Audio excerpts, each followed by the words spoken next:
IS 동서 2023년도 1분기 실적을 스루풋 회계로 분석을 하고 매출액까지 예측해 보는 것을 진행하겠습니다.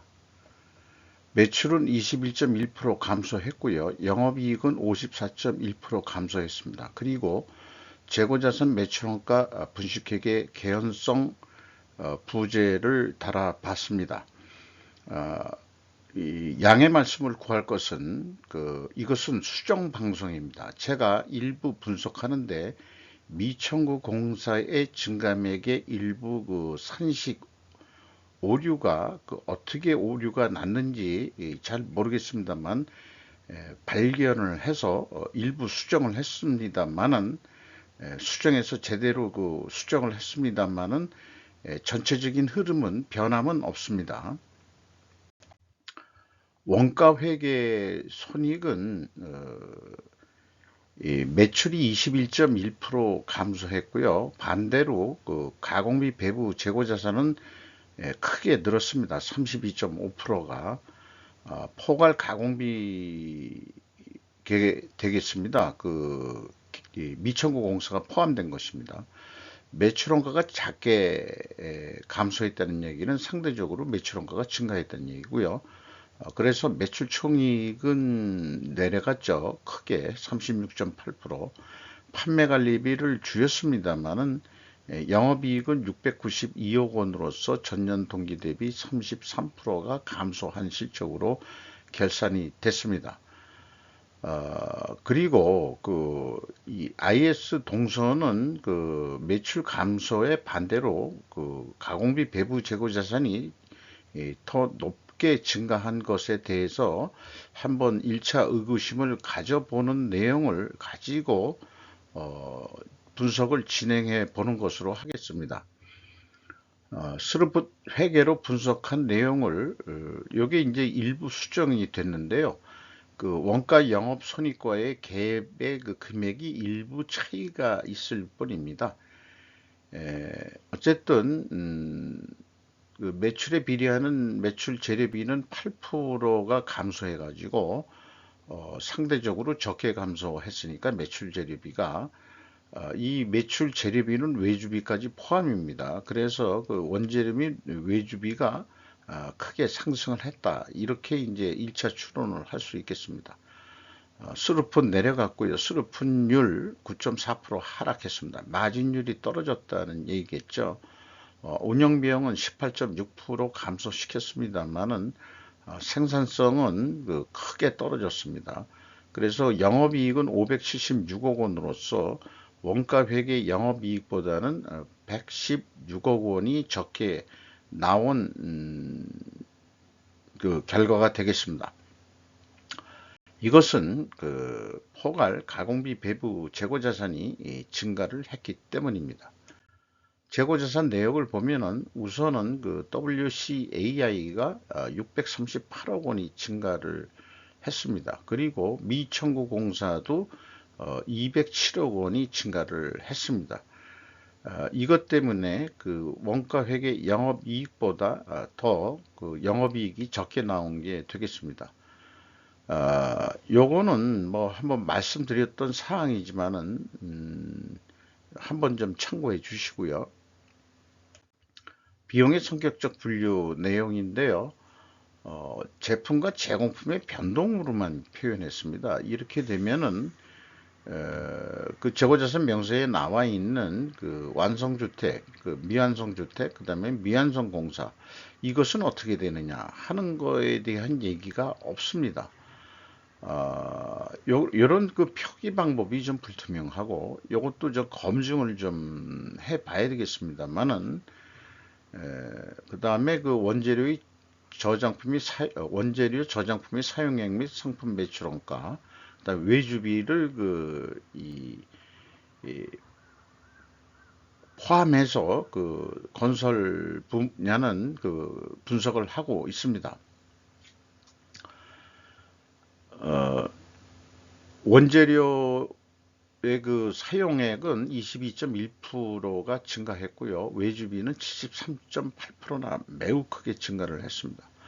ABC를 더한 그 MC 매출원가 재료비는 17.7%가 근데 하락했는데, 그것은 여기 그 재고자산의 변동, 요 금액이 때문에 이렇게 그 줄은 것으로 이렇게 그 산출이 됩니다.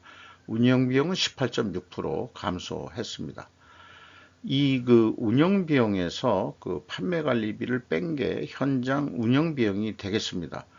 14%, 총 건설 비용의 14%에 해당하고 전년 동기보다 6.3% 감소를 했고요.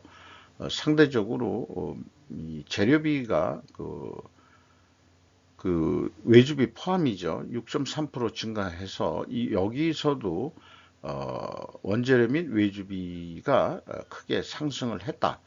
이렇게 이제 추론을 할 수 있겠습니다.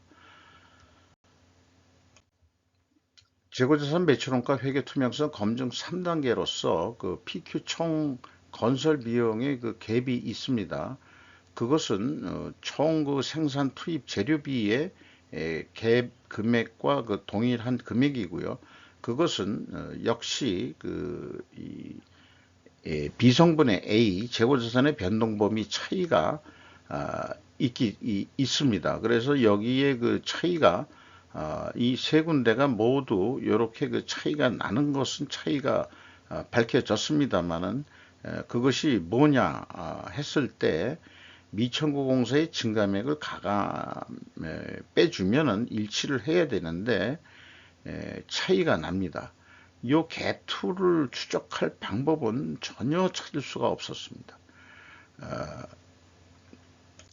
또한 그 현금흐름표 전체 재고자산, 요거는 이 미청구공사가 불포함된 것입니다. 갭이 있는데 그 투자 부동산과의 대체액이라는 게 있어요. 요거를 그 찾아가지고 그것을 그 빼주면은 1분기에 5,200만 원 차이 있고 전년도는 53억이나 그 차이가 납니다. 이 현금 흐름표가 안 맞는다는 것은 문제가 좀 심각하다, 이렇게 볼 수 있겠습니다. 또한 미청구 공사의 증감액도 이 차이가 있습니다. 요 정도 금액이면은 일반적으로 대손상각이라고 얘기를 하는데, 문제라고 보는 것은 미청구공사란 건 아직 청구도 안 했기 때문에 그 청구한 데에서 수금을 좀 할 가능성이 없는 것을 대손상각 처리하는 게 상식인데, 미청구공사까지 이런 대손상각을 한다는 것은 그 어불성설이다, 이렇게 말씀드릴 수 있겠고요. 계약자산의 그 증감액이, 계약자산이 미청구공사라고 그럽니다. 건설업에서는 물론 계약자산이라고 표기하는 데도 있고요. 그렇게 이제 그 말씀을 좀 드릴 수 있겠어요. 이렇게 이 갭이 일치하는데 갭이 없는 데도 있다는 거. 운영비용에 와서 인건비가 188억 원이 집행이 됐는데 전년 동기보다 23.4%가 감소했고요. 직원 수는 그 39명이 거꾸로 증가를 했어요. 그래서 인건비가 내려간 거로 되어 있는데, 문제는 그 인원수가 분기에는 공개를 안 해가지고 이게 2022년 말과 2021년 말로 그 비교를 한 겁니다. 그래서 그 정확한 그 실질적인 이 연봉이 과연 이렇게 크게 내려갈 수 있는지 여부는 조금 그 부정확한 내용이라고 할 수 있겠습니다. 어쨌든 평균 매출액 떨어졌고요. 인당 지급 수수료도 42.3%가 감소했습니다. 지금까지 분석한 것들을 모아 가지고 또 별도로 그 재무 지표도 포함해서 경영 평가 지표를 좀 말씀드리면은, 포괄 가공비 배부 재고자산 회전율이 하락을 했고요. 수료분율 하락했습니다. 이렇게 동일 방향이면은 투명회계 개연성 가정을 합니다. 투명 가정도 입증을 해야 되는데 원재료 및 상품 매입 가격 상승과 수주 판매 가격 하락으로 입증해야 됩니다. 그런데 1에서 3단계 검증 실패로 인해서 투명 가정은 성립하기가 좀 어렵지 않느냐, 이렇게 좀 그 판단이 됩니다. 그리고 그 이자부채 레버리지율이 46.9%로 좀 약간 증가했습니다만은 경영권 방어선이 50%이기 때문에 지금 그 빨간불이 들어왔다, 레드존에 들어왔다, 이렇게 지금 말씀드릴 수 있겠어요. 그리고 투하자본 수익 이익률 그 2%로 떨어졌습니다. 그래서 그런지 2023년 6월 1일 단기차익금 900억 원 금융권과 그 증가 약정 체결했다고 공시가 됐습니다. 지금까지 말씀드린 내용을 충분조건 논리라는 것으로 우리가 논리의 그 발전을 위해 가지고 그 수치는 그 논리 추적이 또 전개가 근거 있는 수치로 하기 때문에 나름대로 우리가 논리력을 키우는 데 도움이 된다고 하는데, 뭐 다시 설명드리는 것은 생략을 좀 하는 것으로 하겠습니다. 그래서 원재료 가격이 그 상승했다고 봤는데 그 회사가 제시한 거로는 다 내려갔어요. 그 골재료, 초재료 내려갔고, 또 여기는 그 건설만이 아니고 별도 제품이 좀 있는데 제품 원재료 가격도 그 내려간 것으로 이렇게 됩니다. 그래서 요거 가지고 원래는 그 가중 평균을 하는 그 퍼센테이지로 봐야 되는데, 그렇게 그 작성할 수 있는 그런 백데이터가 그 공시 내용에는 없어요. 어, 때문에 그 이 가격 추이는, 원재료 가격 추이는 입증이 안 된다고 볼 수 있겠습니다. 그리고 뭐 제품이 있는데 이거는 종속회사 거를 좀 많이 해가지고 뭐 일반적으로 올라간 것도 있고 내려간 것도 있는데 수주 판매 가격의 하락이다. 전반적으로 그렇게 이 추론을 했던 것은 뭐 이게 맞느냐 안 맞느냐의 문제를 떠나서 본인들이 그 건설업을 하는 것도 있지만은 그 외부 공사 등등이 있기 때문에 이런 것을 백데이터로서 근거 자료로 적용하기에는 좀 부적합하다, 이렇게 생각됩니다. 또 왜냐하면은 회사가 뭐 기재 생략한 것도 많아서 또 그런 것도 있겠습니다. 그렇게 해서 1분기까지 그 실적을 토대로 그 뭐 단순 내배를 합니다. 1조 한 8천억 정도 하면은 그 계획은 한 2,769억 원 남는 거로 되는데, 오히려 결산을 하면은 3,800억 정도 이익이 날 거다. 왜 그러냐? 그러면은 그것은 한 32% 정도 이 뭐라고 그럴까요? 이 재고 자산이 증가했기 때문에, 원가 회계는 재고 자산의 증가는 이익의 증가가 되기 때문에 그렇습니다. 나머지 기간 동안에 그 30%만 더 추가로 증가를 한다 그러면은 약간 이 1분기보다 적게 증가하는 거죠. 그러면은 이제 영업이익은 약간 떨어지는 거로 이렇게 이제 산출이 되고요. 거기다가 또 30%를 또 감소를 시킨다. 매출액은 그대로인데, 그러면은 재고의 감소로 인해 가지고 영업이익은 3,700억짜리가 1,660억으로 거의 2천억 원이 영업이익이 없어지는 게 되겠습니다. 따라서 그 원가 회계의 영업이익이란 것은 신기루와 같은 거다. 아직 실현되지 않은 이익들을 이익으로 계산하는 방식이기 때문에 우리는 원가 회계에 의해서 영업이익이 낮다, 많이 낮다, 줄었다 하는 거에 대해서 우리는 크게 신뢰를 하지 않습니다. 스루프 수를 보면은 실적에 의해서 잠깐 실례하겠습니다.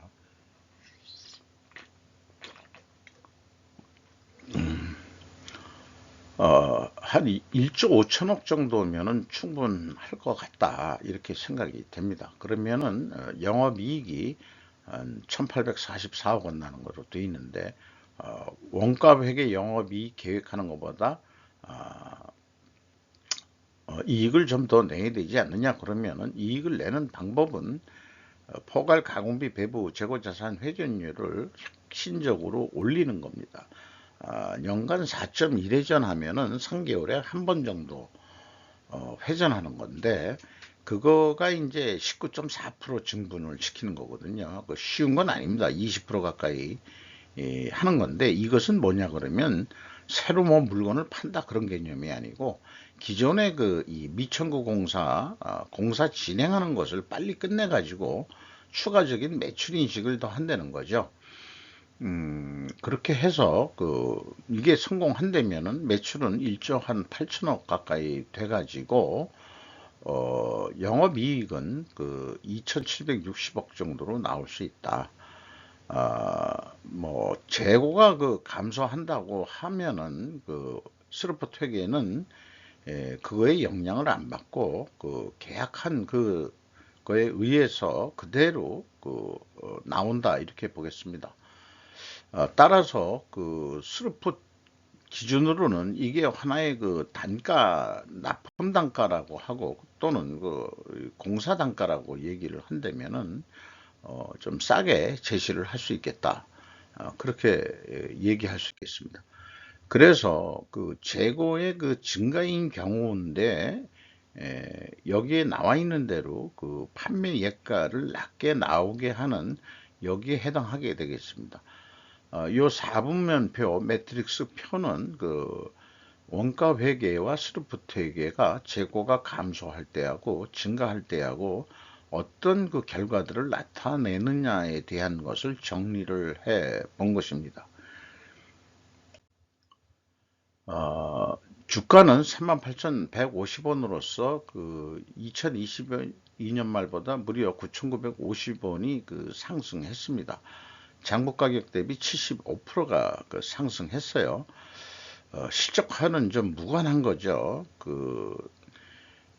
나름대로 실적 평가, 경영 평가는 좀 논리적인 평가를 하고 그런 겁니다만 주식 시장은 비논리적 시장이기 때문에 저 같은 수준에서는 주가 변동에 대해서는 설명할 방법이 없습니다. 어쨌든 장부 가격에 올라간다는 것은 바람직한다고 볼 수 있겠어요. 다만 이자 부채 레버리지이기 때문에 그거를 빼고서 좀 봐야 되는 거 아니냐 이런 생각도 있긴 있습니다.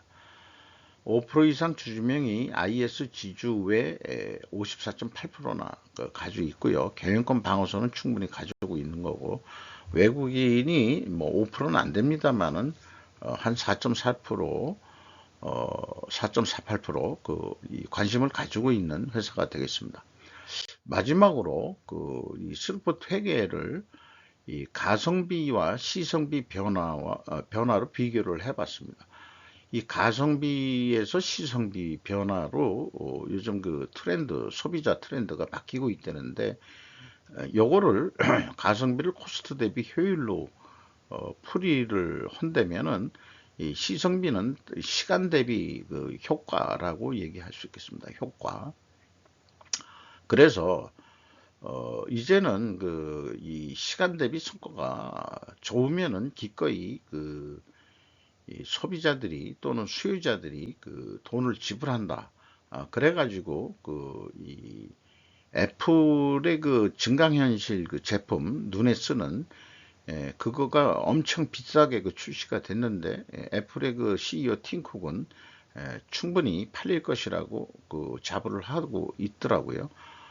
그런 것들이 아마 이 시성비에 시성비 쪽으로 가고 있는 거로 그렇게 생각이 됩니다. 그렇다면은 이런 거죠. 소비자들이 시성비 쪽으로 트렌드가 올라간다면은 공급자들이 계속해서 이 가성비, 코스트, 원가 대비 효율은 변하지 않아도 되는 거냐? 그게 아니고 또 수익을 올리기 위해서는 이 스루풋을 올려야 되는 거니까 그것이 그 시성비라는 개념으로 결산을 해줄 수 있는 것이 이 스루풋 회계라고 저는 믿습니다. 이상 이 IS 동서 2023년 1분기 실적을 재방송하는 것으로 했습니다. 마치도록 하겠습니다.